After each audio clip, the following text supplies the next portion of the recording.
guys. Tim, alcoholic. Nice welcome, yes. Okay, so we're on page 200. Women suffer too.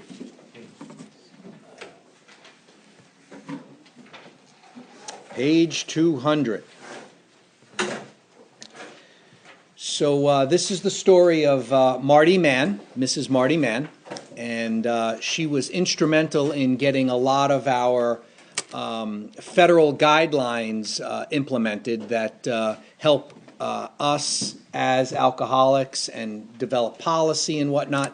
And she did that with Senator Hughes back in the late 60s, and some of the passing of policies was done in 1970.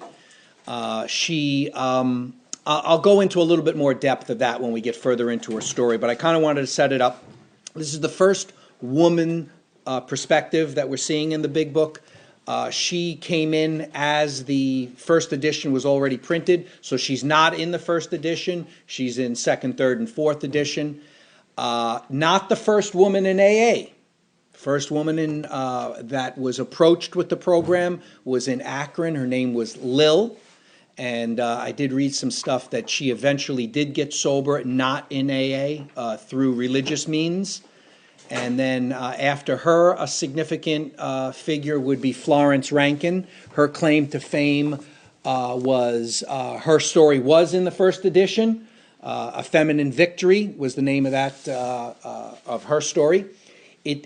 It was taken out because she eventually did drink. She had a full year sobriety when the manuscript was done, and they were marinating on what to call the book. One of the leading titles of the book was to be 100 Men. And she said, "What? Time out. I'm a woman, and I got a year's sobriety." So we had to think real quick. Didn't change the text. It was a little bit too late for that. But the title of the book, other options were discussed. One was The Way Out, and next week's story, that author was living down in Washington, and he went to, I guess, the Library of Congress to find out how many other books were named The Way Out, and it turned out there were already 12, and that would make this one 13, and that was a no-no. And so that was not done, and then started kicking around a name that was used already in some circles, in some letters and whatnot, Alcoholics Anonymous, and eventually that was voted on and was the choice. And then ultimately our fellowship is called Alcoholics Anonymous based off of the title of this book. So Florence Rankin, A Feminine Victory, was sort of the second woman in AA, year sobriety, went out, died drunk, fatal illness. And then Mrs. Marty Mann was visited by Mary C.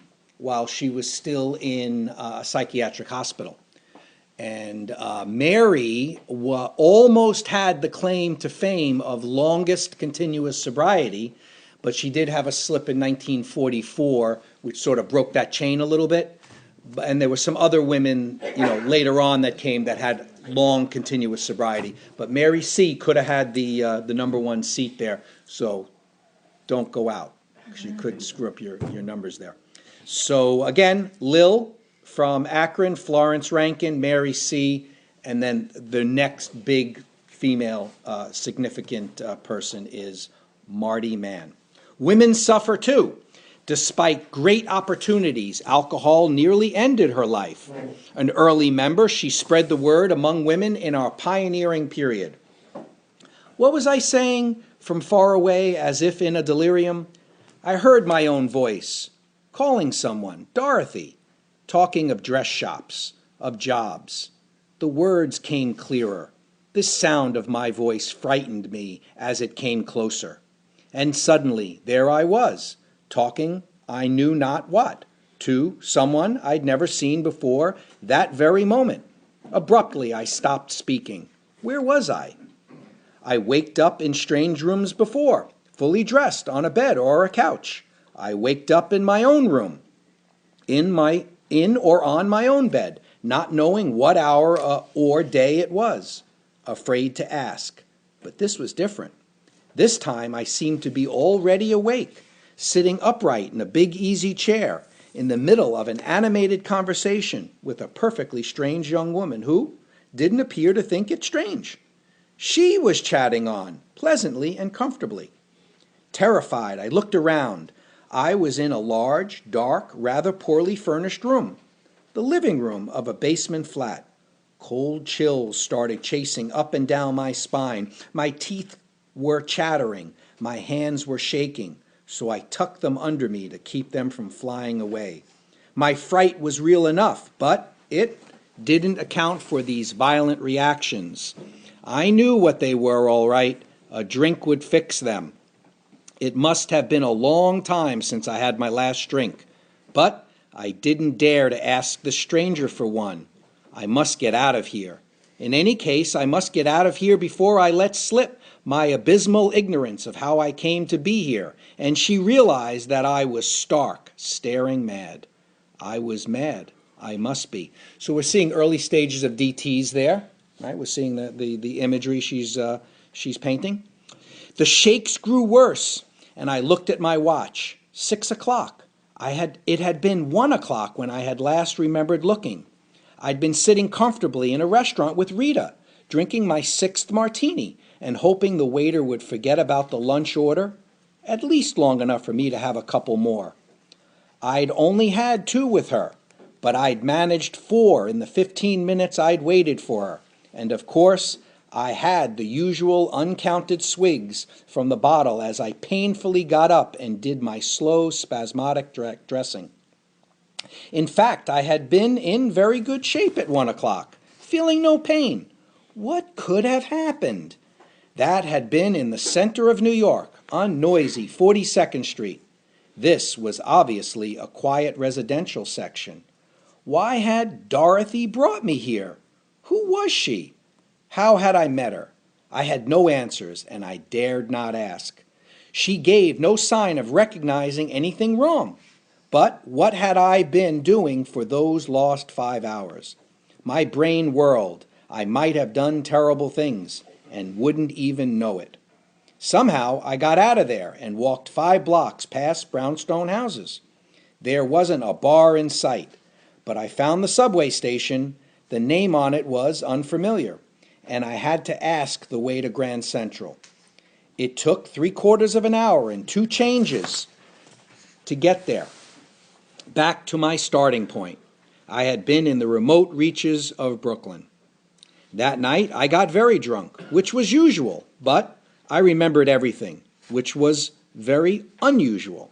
I remembered going through what my sister assured me was my nightly procedure of trying to find Willie Seabrook's name in the telephone book.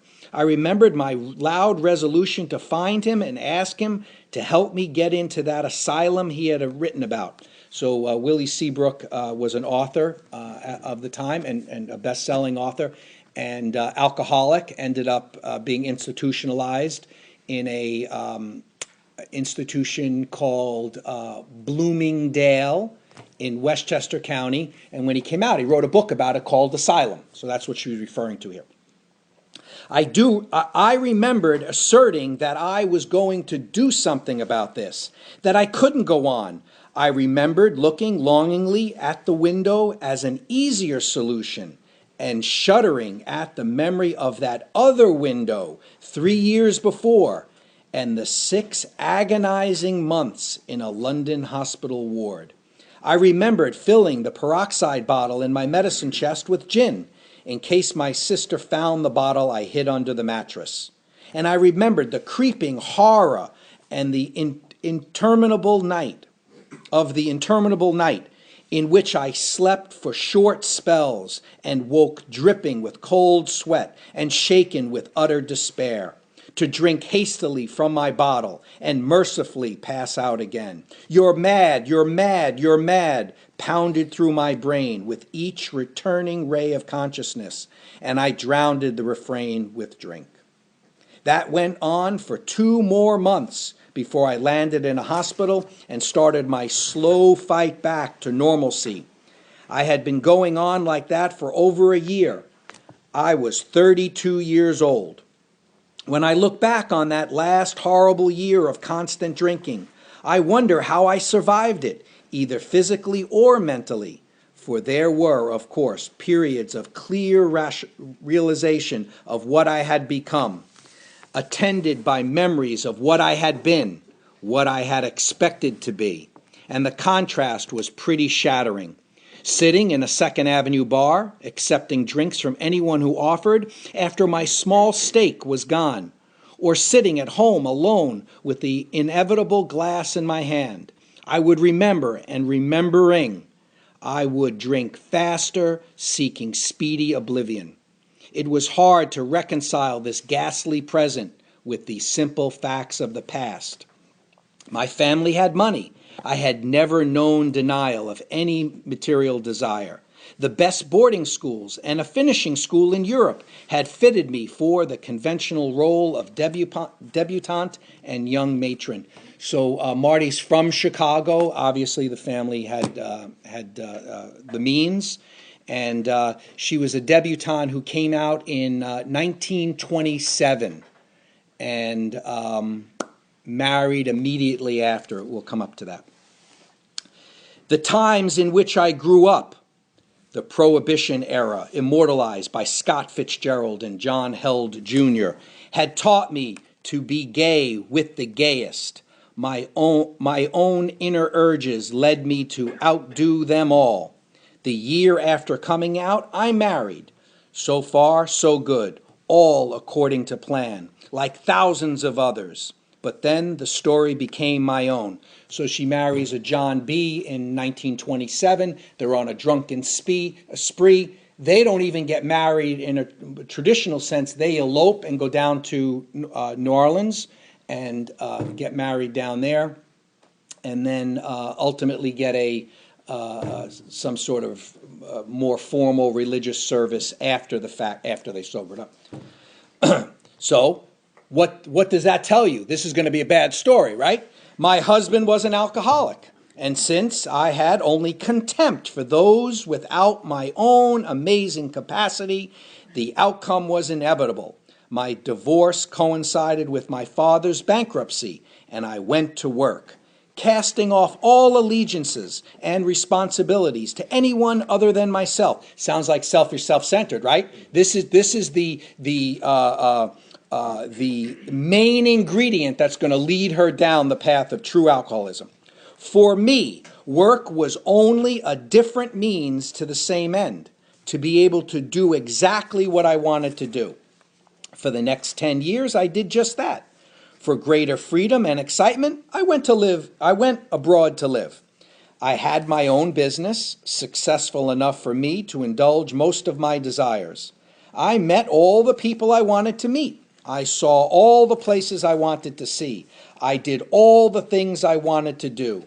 I was increasingly miserable. What does that sound like? It sounds like in step one, life is unmanageable. So when we live on self-will for only our own benefit, we're going to feel like crap. It's going to be an unmanageable life, even if you have everything. She's got it. She's drinking, but she's got everything else. Life's unmanageable. And the word miserable is the same thing.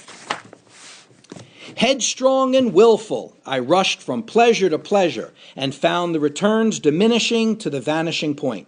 Hangovers began to assume monstrous proportions, and the morning drink became an urgent necessity. Blanks were more frequent, and I seldom knew how I'd got home. When my friends suggested I was drinking too much, they were no longer my friends. I moved from group to group, then from place to place, and went on drinking. With a creeping insidiousness, drink had become more important than anything else. It no longer gave me pleasure. It merely dulled the pain. But I had to have it. I was bitterly unhappy. No doubt I had been an exile too long. I should go home to America. Geographic. I did. And to my surprise, my drinking got worse. It's always progressive. Always progressive. When I entered a sanitarium for prolonged and intensive psychiatric treatment, I was convinced I was having a serious mental breakdown. So she's going to the sanitarium, not for booze, because she thought she was having a mental breakdown.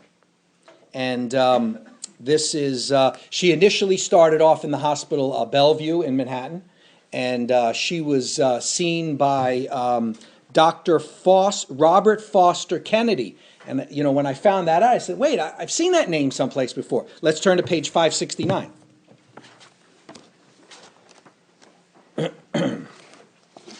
569 is the medical view on AA. And who's the first character who gives the view?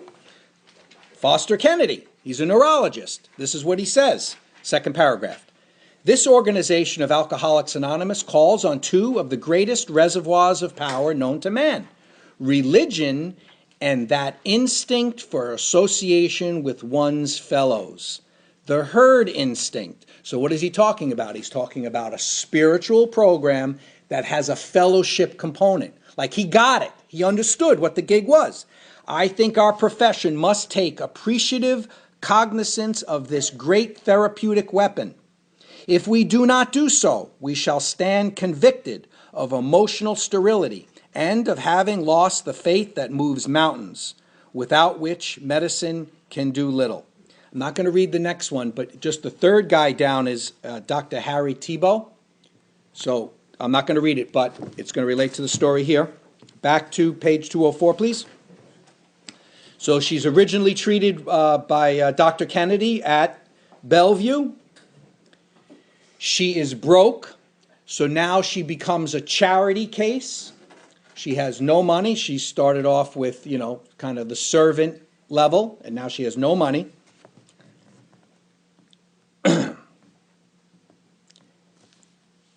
And this is what she says. I wanted to help, and I tried to cooperate. As the treatment progressed, I began to get a picture of myself, of the temperament that had caused me so much trouble.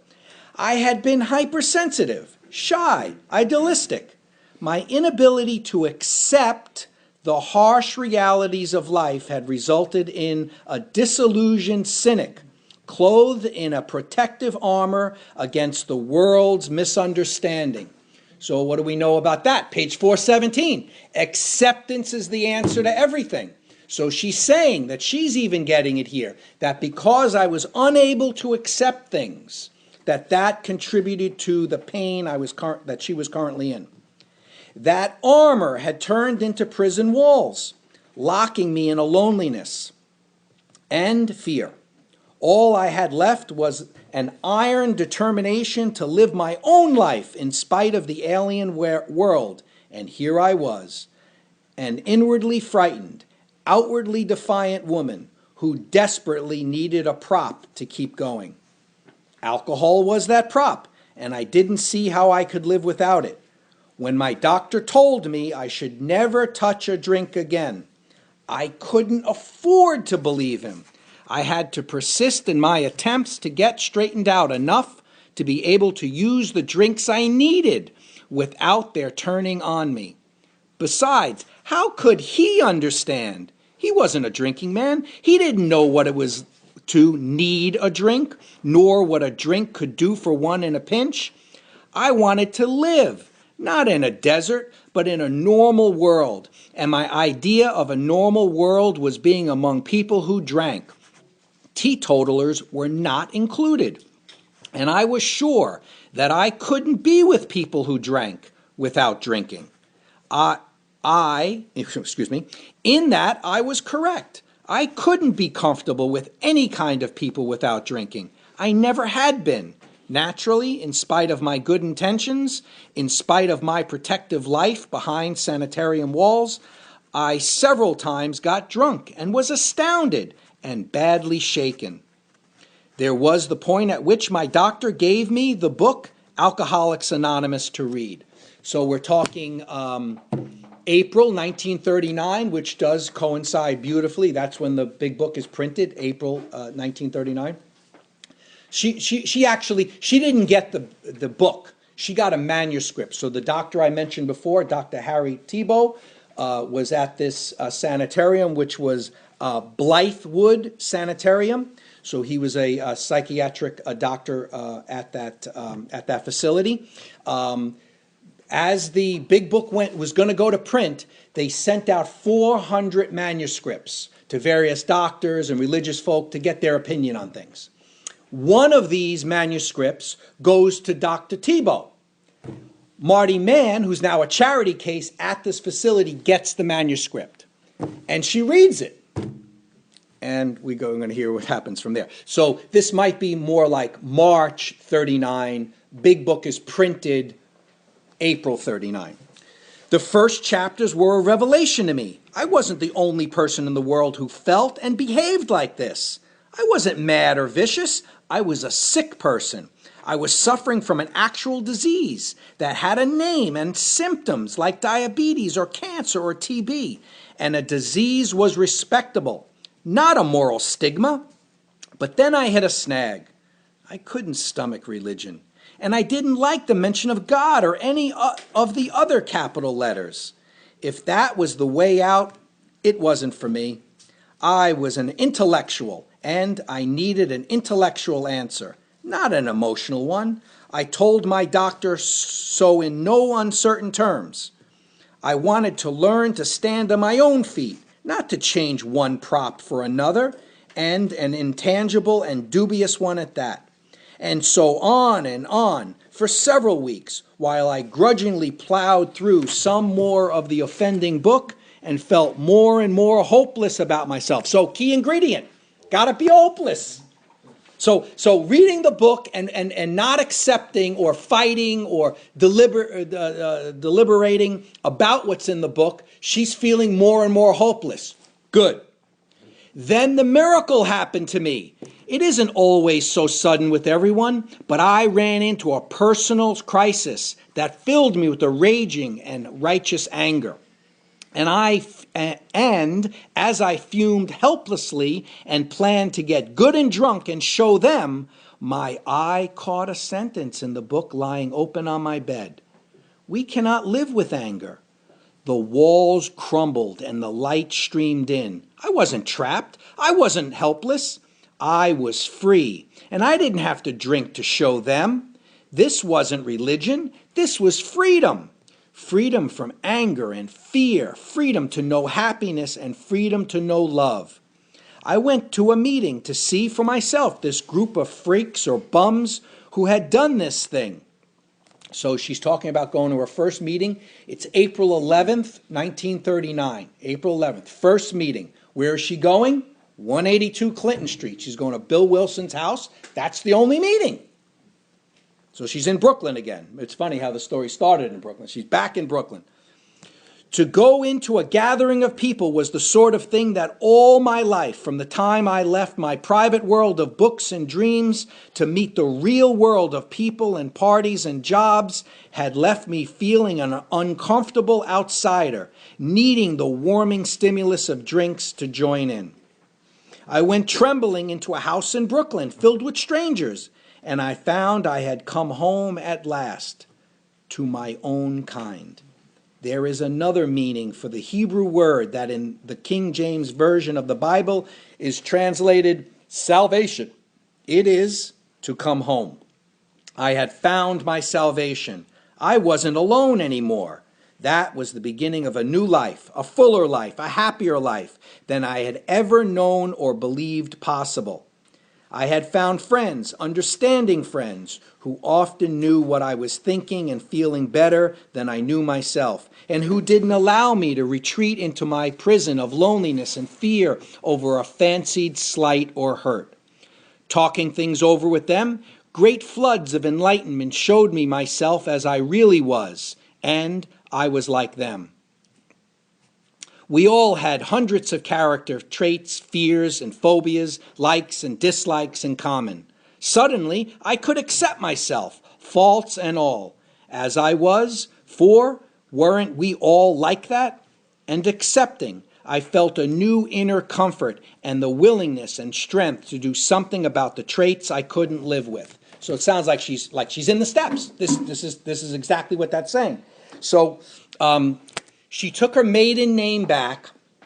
She had married John B. I don't know his last name. She took her maiden name back of Mann, but she always did Mrs. Marty Mann. And it was probably very common in those days. I don't know, actually. But it turns out that she discovered that she's gay. So because she was working within AA, and this was before the traditions, so she used her name a lot and whatnot, it was not considered acceptable at that time to come out. She came out as a debutante. You wouldn't come out being gay as easily, particularly if you're working with an organization such as this. And her long-term life partner is Priscilla P. Priscilla P. Oh, and Bill Wilson was her sponsor. Bill Wilson was her sponsor. Okay. It didn't stop there. They knew what to do about those black abysses that yawned, ready to swallow me when I felt depressed or nervous. There was a concrete program designed to secure the greatest possible inner security for us longtime escapists. The feeling of impending disaster that had haunted me for years began to dissolve as I put into practice more and more of the 12 steps. It worked. An active member of AA since 1939, I feel myself a useful member of the human race at last. I have something to contribute to humanity since I am peculiarly qualified as a fellow sufferer to give aid and comfort to those who have stumbled and fallen over this business of meeting life. So as it turns out, she did have a couple of slips later on in sobriety, with double-digit sobriety. And it wasn't talked about because she did have such a prominent position.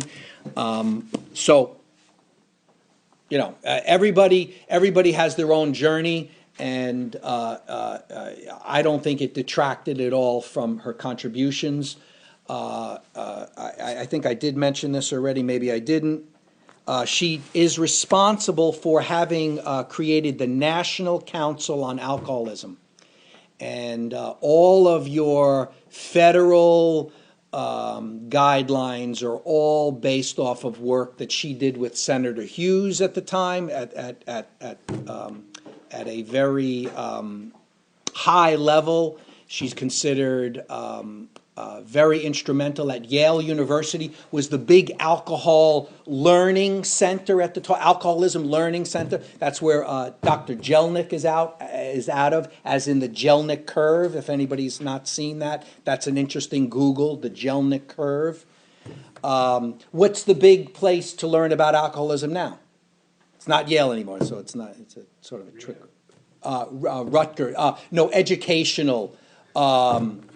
Yes, you would know a lot at rehab. Yes, that's probably the number one place to learn.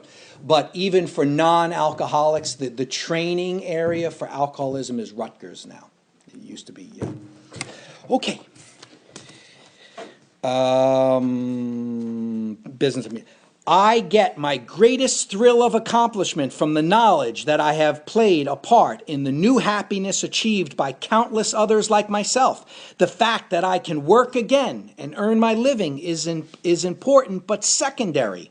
I believe that my once overweening self-will has finally found its proper place. Isn't that what Bill talks about? The correct use of instinct, like drive and whatnot, can be used correctly. The service of others. For I can say many times daily, thy will be done, not mine, and mean it. So we're going to end there tonight. Marty Mann died on, bless you, Marty Mann died on 1980, and Priscilla, who had Alzheimer's for years, died in 82. And I guess whatever cemetery Marty, probably Protestant, wouldn't allow Priscilla to be buried with her. So ultimately she was cremated, and her ashes were spread in the, I believe, the Long Island Sound. Marty ended up living in Easton, Connecticut, and I believe she's responsible, I'm sure, she was responsible for starting a Greenwich, Connecticut meeting, which was ongoing until very recently, like maybe 5 years ago. It dissolved for some reason, but probably less alcoholics there now. But anyway, that's all I got. Thanks so much.